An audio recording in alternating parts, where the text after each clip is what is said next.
first, let's head to the UK now, where more than 1,000 protesters have descended on Dover, demanding action to stop the boat, saying illegal migrations push Britain beyond the point of no return. Organisers say this wasn't a racist or right-wing protest. This was just ordinary people saying enough is enough. Joining me now to pull it all apart, good friend and Sky News contributor Ayaan Hirsi Ali.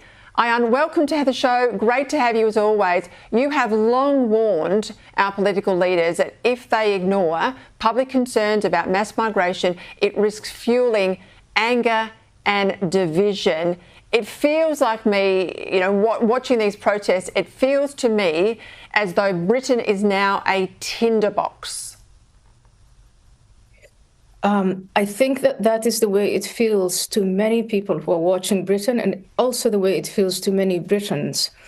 There is a sense that the social contract between those who govern and those who are governed is breaking down or has broken down, because for decades now, since at least the late 1990s, British citizens have been saying they want less immigration, and they get more and more immigration, regardless of who is in office.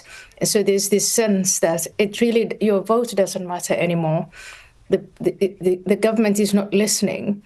And I think that is why you have this sense that there is a tinderbox about to be lit up by something. We just don't know what it is.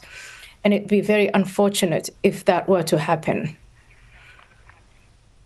All the talk about Britain leaving Europe and charting its own autonomous course as a sovereign country again.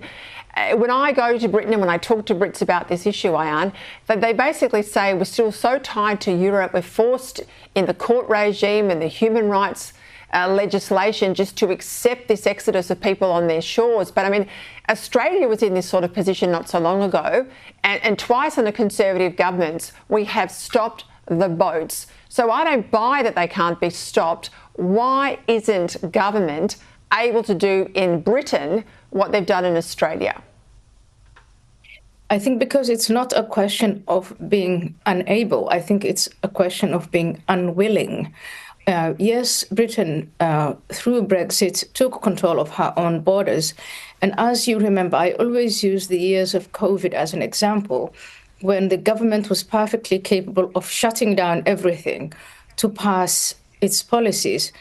The British government can get out of these treaties and extract itself from, for instance, the European Human Rights Commission. It can take complete control of its borders, but there is no political will.